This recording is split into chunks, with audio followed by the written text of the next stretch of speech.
I'm Fred. I'm Mark. I'm Phil. We're going to take you through an installation of a TA-025 Bosch Geothermal unit. So here we have received a Bosch TA-025 geothermal heat pump at the site. Our first step is to check the machine as it was shipped on the pallet to make sure that we have no visible damage. Our next step will be to remove all of the shipping materials, the packaging and the wrap, and remove the machine from the pallet. Then we will go through the installation process. This particular installation is in a very large mechanical room. So we've got a lot of room to work with. You notice that the unit is already on the isolation pad. We've taken it off the pallet and we're ready to now get inside the unit, open up the panels, take out the foam shipping block that is underneath the blower wheel, and get ready for the installation process. Bosch vertical units are developed and manufactured from 2 ton to 6 ton, left or right hand return. This particular system is a right hand upflow unit. Now I'm going to take off the top panel, the blower section first. This panel is removed first, and then I'm going to go into the electrical section. Inside the blower compartment is the ECM drive blower motor. It is protected in shipping by the styrofoam shipping block. It must be removed upon installation. I removed the Molex plugs from the ECM drive blower motor to make the styrofoam block removal easier. Now I'm going to reply these back into the ECM motor. Once the shipping block has been removed from the blower assembly, you can now take the lower access panel off of the equipment to give you access to the electrical and mechanical part of the equipment, so that we can now loosen the compressor mounting bolts that have been tightened down prior to shipping. Next thing we're going to do is remove the installation instructions from the electrical box. Every step of the installation instructions should be followed throughout the installation process. Always locate the unit in an indoor area that allows easy removal of the filter and access panels and provides enough room for service personnel to perform maintenance or repair. On horizontal units, allow adequate room below the unit for a condensate drain trap and do not locate the unit above supply piping. Remember, these units are not approved for outdoor installation. Therefore, they must be installed inside the structure being conditioned. Never locate these units in areas that are subject to freezing. All equipment equipped with factory installed electric heaters requires 2 power sources. You'll notice that we have 2 disconnects on the wall. One of the disconnects takes care of power for your heat strips, for your blower operation, and also for all of your low voltage circuits. The other disconnect supplies power to your compressor contactor. At this point, we're going to show you where those connections are made on the equipment. There are several electrical openings on the right side of the cabinet. There are concentric openings so that you can make your high and low voltage connections to the equipment. For your heater connections, there is a knockout located on the top of the cabinet. It will give you access to run your wire into the electrical box for the electric heaters. There's a terminal block located in that box for you to make those connections. And connections for your compressor contactor are located down in the electrical compartment in the lower access panel. You'll make those connections to the compressor contactor at terminals L1 and L2. We'll also at this time run our power supply for our circulating pumps, and we will wire those connections up to T1 and T2 of the contactor. This will allow the circulating pumps to operate anytime that the equipment is operating. Once we get those connections made, we will make our low voltage connections. There's also a concentric adapter in the front with the grommet already installed. We'll make those low voltage connections at a terminal board that is located on the ECM motor control board. You can see at this point that we've made our high voltage connections at L1 and L2 from our power supply. We've also made our circulating pump connections at T1 and T2. Up here on our ECM motor control board, our low voltage connections are completed. At this point is a good time to go ahead and set up the dip switches and the jumpers on our control boards. On the ECM motor control board, you have 4 sets of jumpers. You have an adjust jumper, you have a delayed jumper, you have a heating jumper, and a cooling jumper. The heating, the cooling, and delay jumpers should be placed in the proper position for that particular unit. In the installation manual is a chart that shows you which position all 3 of those jumpers should be in for that particular model. If they are not in that position, when you operate the unit, the ECM motor will not operate correctly and the LEDs will flash erratically. So please consult the installation manual and make sure they are in the proper position. The adjustment jumper is going to come from the factory in the normal position. This will give you your normal selected nominal CFM. There is also a plus and a minus position. The plus position allows you to increase CFM by 15%, and the minus position allows you to decrease CFM by 15%, depending on where the heating, cooling, and delay jumpers are located. The test position allows a service technician to place the jumper in this position, and on a G call or fan-only call from the thermostat, operate the ECM motor at 100% to make sure that it is functioning properly. On the UPM control board, there are 6 dip switches. You should consult the installation manual to determine the proper position for each of these switches so that all of the safeties will function properly. The first switch at the top of the board is the freeze protection switch. It is going to come in the no position, which means there is not a factory installed option of freeze protection. If you have the factory installed option of freeze protection, you need to put this switch in the yes position so it will be functional. The next switch has to do with the temperature cutout of that freeze protection. There are 2 settings, one at 35 degrees and one at 15 degrees. 35 degrees should be selected for systems with water in the loop. 15 degrees should be selected for closed loops with antifreeze in them. Switch number 3 has to do with your lockouts. There is an option of 4 soft lockouts and an option of 2 soft lockouts before the system goes into a hard lockout. Switch number 4 is a reset option. In the factory position or Y position, you will be able to reset the hard lockouts from the thermostat. In the R position, the power must be reset in order to bring the system out of a hard lockout. Switch number 5 has to do with alarm outputs from the board to an LED or a service indicator light on a thermostat. You can select either a continuous 24 volt output to that terminal or a pulsing output in 24 volts AC to that LED. The last switch is a test switch. This allows a service technician to place it in the yes position and override the time delays while he is diagnosing problems in the system. You always want to remember, once you finish servicing the unit, to put that switch back in the no position so that all the time delays will be active and the system will be protected from short cycling. What we're showing here is the pipe penetration coming through the brick wall. Notice that we have the white pipe, that is a sleeve pipe. These 2 pipes are connected to our header pit that is outside in the backyard. This is a parallel reverse 3-ton header pit. So what you're seeing here is that water goes in, water goes out, water travels down each one of these circuits at the same flow. Now that our loops have been pressurized and tested for leaks, we are now ready to finish the process of the polyethylene pipe fusion. We're going to set in this particular system a prime tank and also a OEM 1-pump flow center. We have now mounted the new Bosch GeoPrime 2.5 gallon accessory that we can use in conjunction with our flow center. Our flow center will mount just below our GeoPrime tank. This allows us to operate the system as a non-pressurized system. It has a small reservoir on it, and you can see the sight glass here and a cap on top where you can add fluid to the system, as your pipe expands and contracts or as you require more fluid.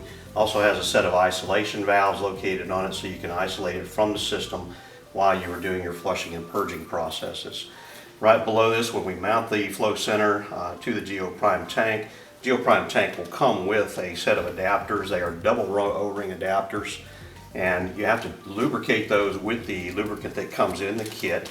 You just simply apply the lubricant to the O-ring seals and then apply the fitting to the opening on the bottom of the GeoPrime tank. There's a threaded fitting that attaches it to the prime tank and another fitting on the bottom that attaches it to our flow center. And you only want to hand tighten these fittings. You don't want to use any kind of wrench on there, and make sure that you get a good snug fit, but just hand tight only. Mark, we need to do some 1.25" fusion. So what I'm going to do is I've got some pipe cut here. I'm going to go ahead and do some chamfering of the end.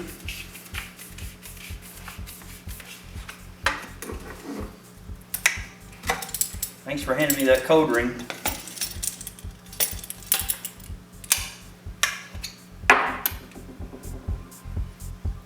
And the iron is what temperature? We are right at 500 degrees. 500 degrees. Let's go ahead and check that. I'm not going to check it on the face, and I'm not going to check it on the tool itself, but I'm going to check it on the outside part of this. And we are looking like we're really good, 500 degrees. We're going to hold this 1.25 inches on the tool for about 17 seconds. This is our timer.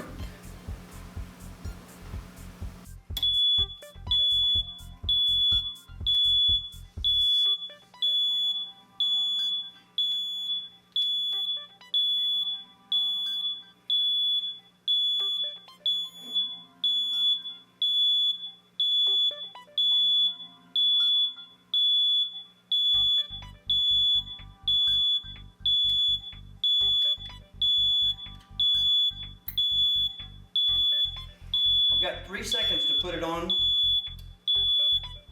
and then I'm going to hold it for about 60 seconds to make sure that it sets up, and we're not going to play with it or anything like that for about 10 minutes. But that is an 1.25 HDPE pipe fusion. Will not leak. And that's the first one of many on this geothermal job. We've got the one pump flow center mounted on the wall.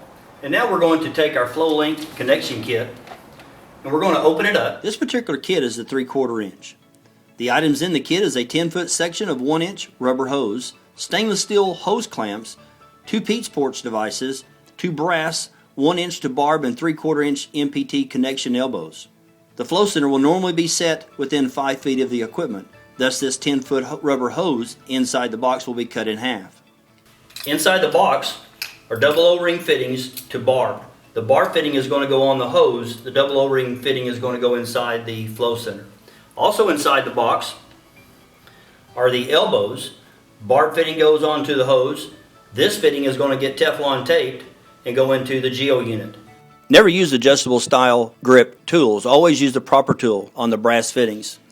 It's important to make the right water connections. Always verify the water flow on the flow center and the water flow on the unit is correct. The hose may need to be insulated to eliminate condensation issues. Next, we're going to make our electrical connection to our circulating pump. This is our wire coming from our unit that is wired into the compressor contactor to terminals T1 and T2. This is the electrical box on top of the pump. You simply remove the screw on the electrical box and remove the cover. There are 2 wires to make your connection to. There's also a grounding screw back behind the capacitor. Now you just insert your wire through the electrical knockout on either side of the pump housing. There's an additional knockout on the other side.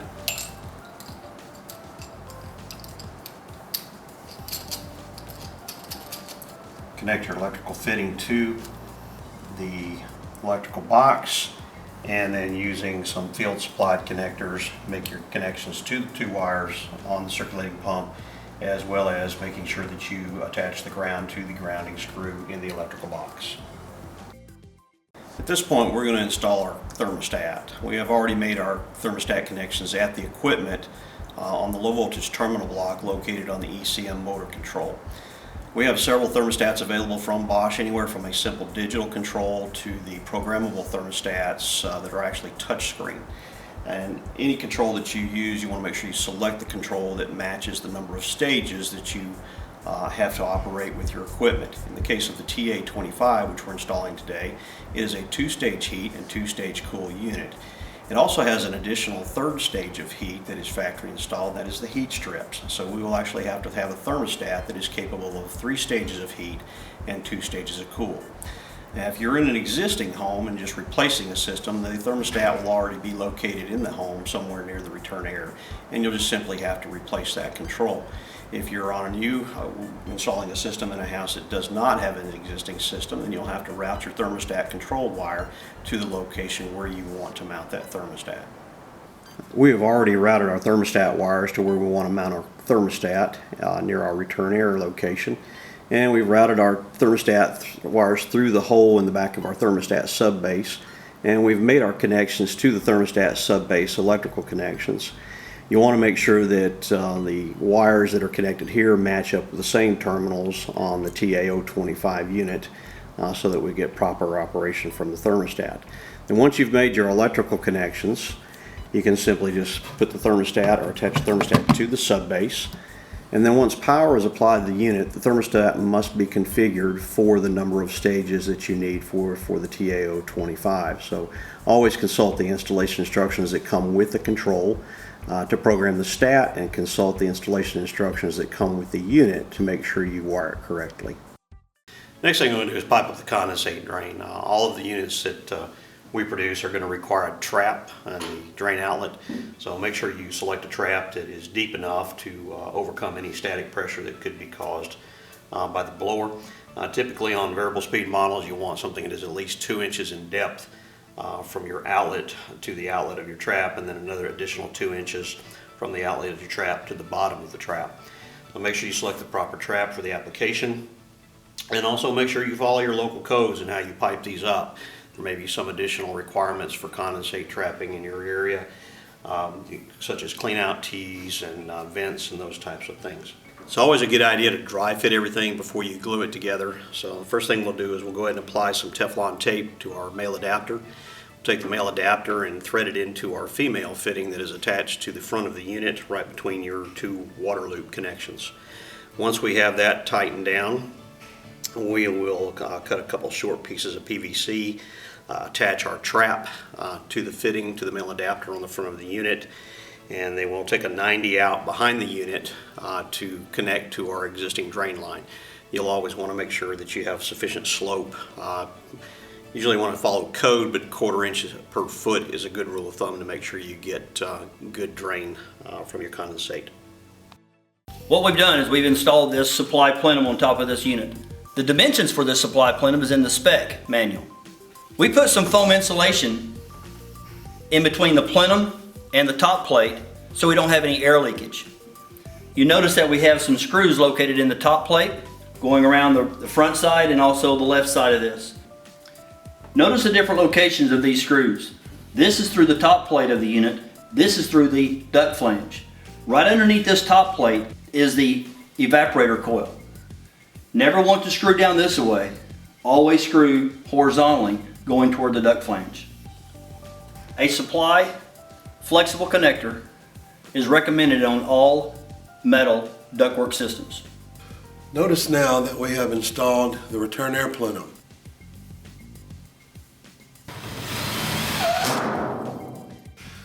We also have installed a flexible connector, assuming we're connected to metal ductwork also. When sizing either the supply or return ductwork, current ASHRAE standards and criteria must be followed. It is always recommended with metal ductwork that we insulate with at least 1 inch insulation, either internally or externally, to prohibit any type of condensation, especially during the cooling cycle. The HRP heat recovery package at Bosch, it is a factory installed option on the Bosch TA product. Its design is to take the excess heat generated from the compressor, and through the water to refrigerant coax, the heat will be transferred to the potable water storage tank for use. The internal electrical schematic will show a 240 volt circulator, a 140 degree hot water limit, and a combination on-off 1 amp circuit breaker switch. The use of the HRP in the summertime will increase the efficiency of the equipment. The installation of the piping of the HRP from the unit to the storage tank is recommended to be total copper tubing. The industry will want to run flexible PEX style line. In this case, Bosch recommends that the first 14 inches of the water out of the unit to be copper tubing. All tubing will never need to be smaller than the diameter of the water connections on the equipment. Please insulate the piping as needed. The installation manual of the HRP will show upon commissioning the water circuit must be void of air. You can do this by the air release valve inside the unit. The next part of our installation process is the flushing and purging of our heat exchanger and also the system side of our water piping. This is the new GeoFlow flush cart. It is available now through the Bosch accessory catalog. It incorporates a 1.5 horsepower pump, a built-in on-off switch with a ground fault interrupter on it, a 20-foot cord. It is 120 volt. It also has a reservoir tank on it and a series of valves that allows us to fill this reservoir, pump water through our loop system, and flush and purge flush all the debris out and purge all the air out of the system. For this system, we'll be using a water-only solution because this installation is in a southern climate and the minimum entering loop temperatures never drop below 42 degrees Fahrenheit. In areas where the minimum loop temperatures drop below 42 degrees Fahrenheit, or when the piping will be routed through areas subject to freezing, an antifreeze solution is required. When using an antifreeze solution, we'd have to calculate the freeze protection percentage based on the total volume of fluid. For more details on this process, please reference the installation manual. The first step is to remove the flow center flush port caps and then remove the double O-ring flush port plugs. Next, install the 1.5-inch double O-ring flush cart connectors. Be sure to lubricate O-rings prior to install. Next, attach the return hose connection of the flush cart to the water inside of the flow center, and then make your discharge hose connection to the water outside of the flow center. In order to properly purge the ground loop, we now have to adjust the position of the factory set three-way valves on both the GeoPrime tank and the flow link pump center.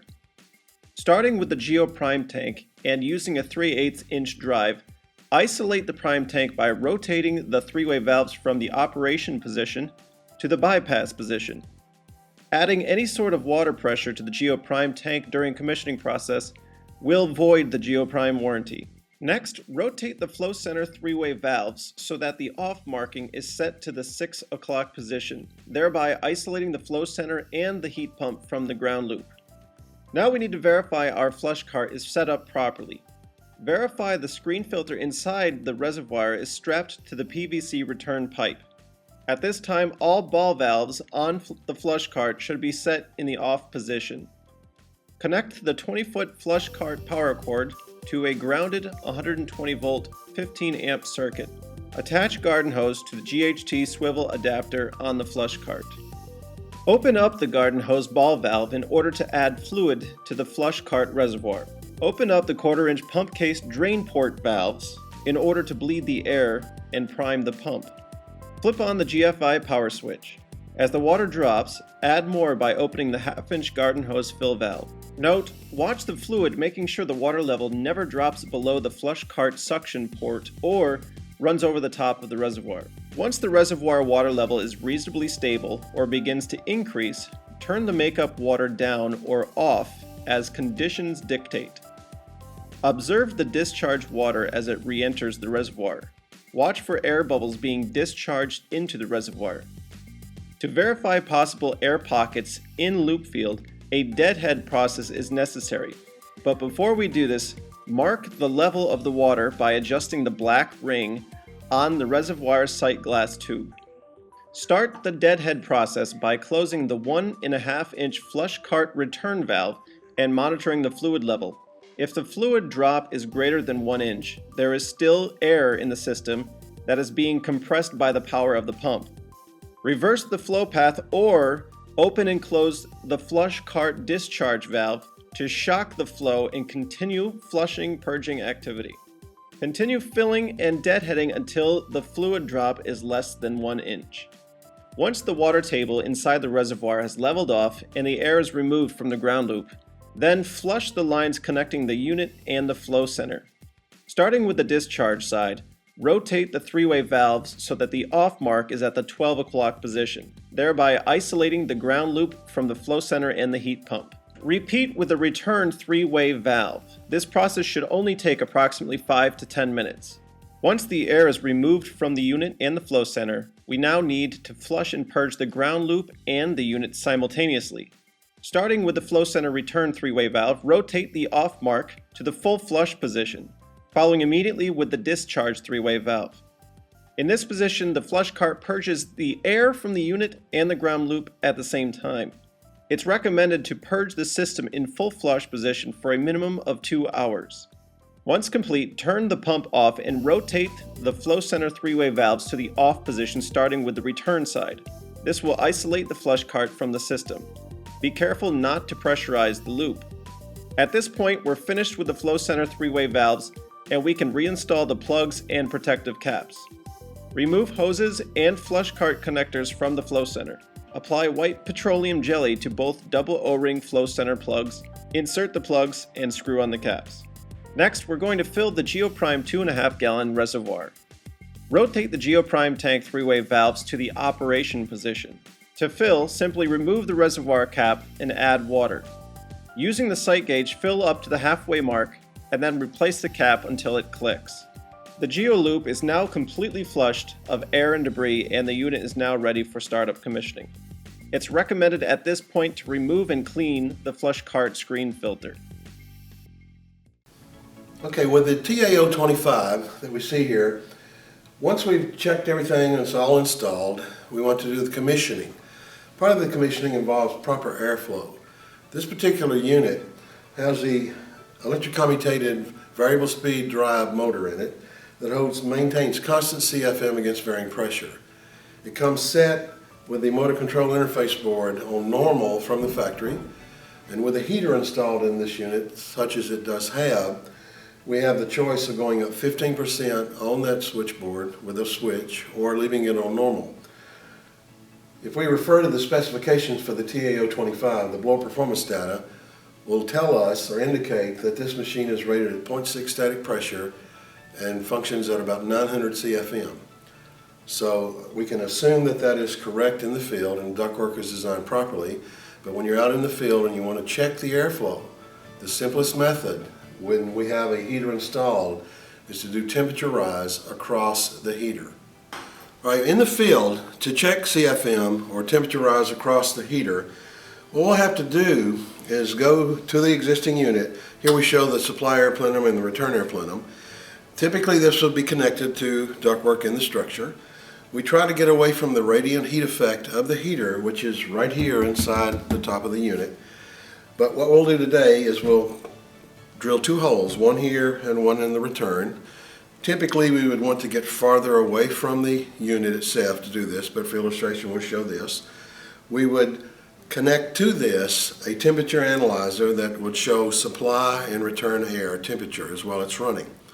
Then I'll go to the disconnect, the heater disconnect, and I will open it up, remove the panel. I will take a voltmeter and measure voltage across L1 and L2 while the heater is energized. Then I will take the ammeter and I'll measure around one of the wires, black or white typically, what the amp draw is of that particular heater while it's running. I'll use the formula for CFM, sensible heat formula, which is volts times amps times the conversion of 3.413 BTUs per watt divided by a constant, in our business 1.08, times the temperature rise across the heater while it's running. When I get the biggest spread in delta T or temperature rise, I'll plug in the numbers, then I can discontinue the test and calculate mathematically what the CFM is crossing this electric heater in the emergency heat mode. When we have heat pumps, typically the heating CFM with the heater energized is a slight bit more than what we would typically see CFM per ton in the cooling cycle. Because in the cooling cycle we will have more moisture, we'll have moisture on the coil, and moisture creates friction, and thus we have less CFM being produced. But theoretically, heat pumps should blow about the same airflow in emergency heat mode as they will in typical first stage heating or second stage heating with a 2-stage compressor, or in first or second stage cooling. So now we'll set up our tools to take the measurements. Okay, so here we have, what we've done is we've energized the heater in emergency heat in this particular TAO25. With my analyzer, with my semisters in both supply and return, I can energize the dual head control here, and I can see that one temperature is approximately 74 and a half degrees. The other thermistor is giving me about 68, 69 degrees. This particular device has a function key that allows me to determine the difference in temperature, which is what I'm after. I want to find out what the largest spread is before it starts overheating or it tries to satisfy. So right now we are in the 6.5 degree range, approaching probably 7 degrees. Of course, this is dependent on the size of the heater. This is probably a small heater, and I would expect probably less than maybe 10 degrees difference in temperature. Okay, while I have the heater energized, and I'm taking the temperature difference between supply and return with the acceptable tools, I'll go to the disconnect for the heater, which I've removed the panel and opened the face. I'll take my voltmeter, set it to voltage. Any brand would work out there that's commercially available. I will check across L1 and L2 with the probes. And in this particular case, I see we are pulling around 205 volts. This particular transformer can be set for 208 or for 230 volt single phase 60 hertz. In this particular case, we're around 205 volts. Simultaneously, I'll disconnect that. I'll reset my device, my voltammeter to amp draw. I'll go around one of the wires and I'll note what amperage I'm pulling.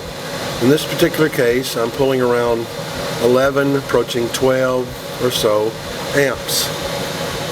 I would record these somewhere, typically, in some kind of form that I would put together or just on a piece of paper, because I have to use the 11, say approximately 11 amps that I'm pulling with the heater running, which of course includes also the blower amperage, as well as the 205 voltage drop that I saw across L1 and L2.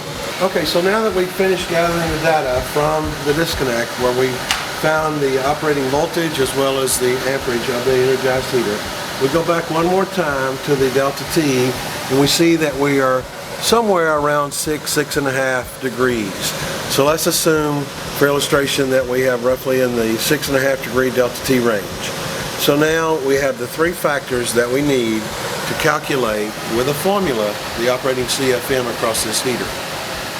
Okay, so now that we have measured our voltage drop and our disconnect and our amperage draw of our heater energized, and we've taken the delta T or temperature rise across the heaters with acceptable diagnostic tools, we use a simple formula which is CFM is equal to volts times amps times the conversion of 3.413 DTUs per watt divided by the factors we're going to multiply together in the denominator of 1.08 that considers the properties of air and the temperature rise that we saw.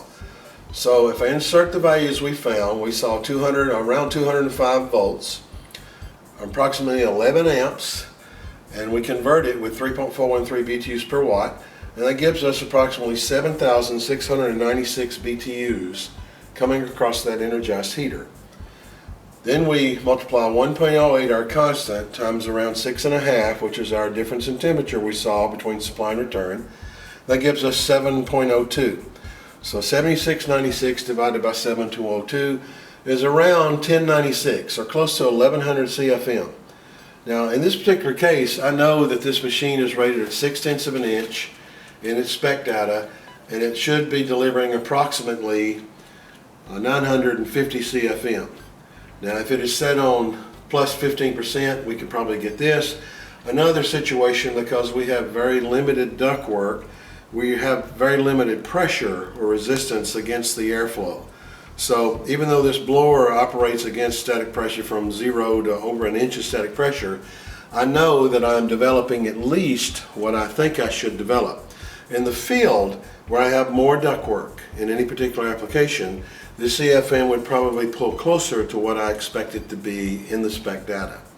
So this is the acceptable method to calculate CFM. Now what I'm trying to do ultimately is to determine CFM per ton that would be crossing the air coil of the geothermal heat pump in the cooling cycle. CFM per ton. The Air Conditioning, Heating, and Refrigeration Institute, that we follow their tenets, prescribes between 350 and 450 CFM per ton of cooling. So a lot of people say 400 CFM per ton is normal. So we're probably a little bit higher than that, but we can never be lower than 350 and theoretically not more than 450. So when all is said and done, in this particular case, I'm probably moving somewhere in the acceptable range. What that tells me in diagnostics or in this setup, in the commissioning concept, is that I have the airflow crossing the coil in the heating mode, therefore I'll most likely have it in the cooling mode. So airflow is probably not an issue for this particular machine. The next step would be to check the Waterside diagnostics. Okay, so now we're going to discuss actual Waterside diagnostics. With a Bosch Geothermal heat pump, such as we have here, this TA025, water is everything. without the proper gallons per minute flowing through the coaxial heat exchanger and therefore into the ground heat exchanger, we will have no effective heat transfer. We will have no value. So what we've got to do, we made sure that hopefully that we have the right electricity and we also have the right airflow. So the next thing is to check the Waterside diagnostics. The last thing we want a technician to do is to connect a set of manifold gauges for refrigerant processes to this machine. It will be the very last thing, and we try to always prohibit that as much as we can. We can check pretty much everything we need to know with the Waterside diagnostics. So the process that we'll do is I will use available tools, a pressure gauge as well as a knife blade, some people call it that, thermometer, typically digital, and I'm going to go to the pressure temperature ports, commonly referred to as PT or peach plugs ports, that are on the entering and leaving side of the coaxial heat exchanger inside the machine. They're on the outside of it, but it's connected to the coaxial in the machine. We'll energize the unit. Now we always want to check a geothermal heat pump whether after it's been running for approximately 10 to 15 minutes. The first thing that I would always do is energize it in the cooling cycle and let it run for a few minutes, even if I'm checking it in the winter. The reason for this is because in the refrigeration processes in the cooling cycle, the refrigerant that may have air and non-condensables in it hits the mechanical sieve dryer, bidirectional dryer, in the refrigerant circuit first, helping remove any condensables that might be in it. Now if I do have to check it in cooling, then I could energize it or change it from one mode to the other in the winter and check it in the heating cycle. In the heating cycle, the refrigerant will approach the operating metering device first instead of the dryer. So additionally, we want to check it in full load. Now this particular unit has a Ultratech Copeland compressor in it, which is capable of 67% first stage in heating or cooling and 100% in full stage, or Y1 and Y2. We'll always want to check the unit in the Waterside diagnostics in full load. That means either jumping it out or calling for it and keeping it in Y2 mode. So in this particular case, what we'll do is set up all of our components and testing equipment, and we'll refer back to the product literature for this particular unit, and then we'll energize it, in this particular case, in the cooling cycle. Now, if I'm checking in the cooling cycle, I will be determining what we refer to as heat of rejection. That is the heat that is absorbed from the airflow into the refrigerant, transferred into the fluid. If it is an open loop system, this would be only water. If it is a closed loop system, horizontal or vertical, then the fluid would be a combination probably of antifreeze and water. So we'll have some variables involved with that. Now, if I'm checking the system in the winter and I want to determine the other side, that would be referred to as heat of absorption. Some people call it heat of extraction. In that particular case, we're absorbing the heat from the earth into the fluid, transferring it into the refrigerant, rejecting the heat into the airstream. So in this particular case, we'll be checking in cooling, therefore we're determining heat of rejection. As mentioned earlier, we like to check the Waterside diagnostics in the second stage of operation. We're currently operating in the second stage cooling, and a simple way to verify that the thermostat is calling for the correct mode of operation is to look at the LEDs on the ECM control board. There are LEDs outside each terminal designation, whether it be G for fan, Y1 for first stage, Y2 for second stage, and O for reversing valve operation. We can quickly look at the lights to determine the mode of operation. Now, just because the lights indicate that is the mode of operation it should be in, we always want to verify that we are in second stage mode of operation by checking the current draw on the compressor. In the second stage mode of operation, the current draw will be approximately 25% higher than it is in the first stage of operation. So once we've verified that we're in second stage of operation, we can continue with our Waterside diagnostics. Okay, with the unit operating, the first thing we'll do is we'll remove the caps from the PT plugs, and we'll take an insertion type thermometer and we'll insert it into the PT ports once we've lubricated the stem on the thermometer, and we'll take a temperature measurement of the water entering the coax and the water leaving the coax. Then we'll remove the thermometer, and we'll take our pressure gauge, We'll take the PT port adapter on the pressure cage and we'll also lubricate that. We'll take a pressure measurement entering the coax and a pressure measurement leaving the coax to get our pressure drop, or our delta P, to input it into our formula. Okay, so what you've just seen is my counterpart Mark gathering data from the live machine. We're talking about a TAO25. We are operating it in cooling, so we're calculating heat of rejection. We want to make sure that any electric heaters are off, as well as any heat recovery package, commonly referred to as the superheater. All of these must be in the opposition. What Mark has found by taking the PT ports, or pressure temperature ports, on the coaxial entering and leaving, he has determined that the entering fluid temperature is 68 degrees. He's also determined that the leaving fluid temperature is 81. As we're talking about cooling, we're absorbing heat from the structure and rejecting it to the earth. So the temperature should be getting hotter when it leaves the coaxial. So here we have a delta T of approximately 13 degrees. That's one of the three factors we're looking for. Additionally, Mark had to gather the data with a digital psychrometer at the return. He had to determine the entering dry bulb temperature, which he found at 67, and the entering wet bulb temperature at approximately 60 degrees. Then he determined from the coaxial the entering fluid pressure and the leaving fluid pressure of 14 psi and 13 psi, so roughly he found a pressure drop, or delta P, of about 1 psig. So we take this information and we go to the current TAO25 full load data. On the middle of the right side of the page, you're going to find in the spec data fluid pressure drop. What appears closest in our data to 5.6 psi, or is 5.6 GPM at approximately 1 pound of pressure drop. Okay, remember earlier we focused on the formula used for calculating heat of rejection in the cooling cycle, and we said that that would be factors of delta T across the heat exchanger times the GPM times the brine factor. Now what we found, what Mark determined from the live equipment, was that he had approximately 13 degrees delta T, or temperature difference from leaving to entering across the delta T, rejecting heat to the earth. We determined from the product literature that 1 psig pressure drop was equivalent to about 5.6 gallons per minute. That's just what we need as one of the factors in our formula. He also substituted for the brine factor 500, which we said earlier was water only, and that's what we were using in this particular case. If Mark had been using a glycol, antifreeze, methanol, or any other acceptable antifreeze solution with a closed loop, then he would have simply substituted 485 into the formula.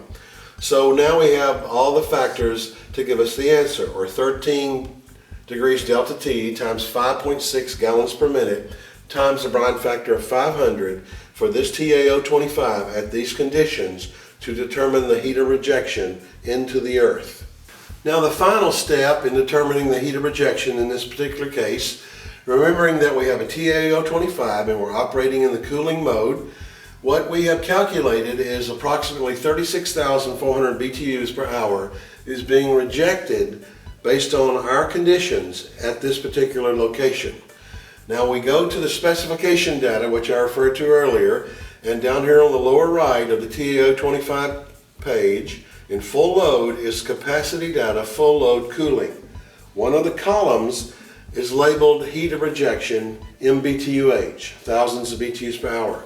Now we're talking about cooling, so we'll use this as the data to compare what we found against. Now if we had been in the heating mode, heat of absorption, we'd simply go to the right over here. Same formula, basic same calculation methods. So in our particular case, he determined 36,400 was actually being absorbed and rejected from the house into the earth. And if I look at the data, what closely represents the conditions we were under, which fall under entering fluid temperature, entering air temperature, dry bulb and wet bulb, and entering GPM, or GPM flowing through the heat exchanger, I've determined from the specification data that we should be operating at close to 31,000 BTUs per hour of total heat rejection. So the way to determine how well this machine is running at these particular conditions is what we found actual divided by specified.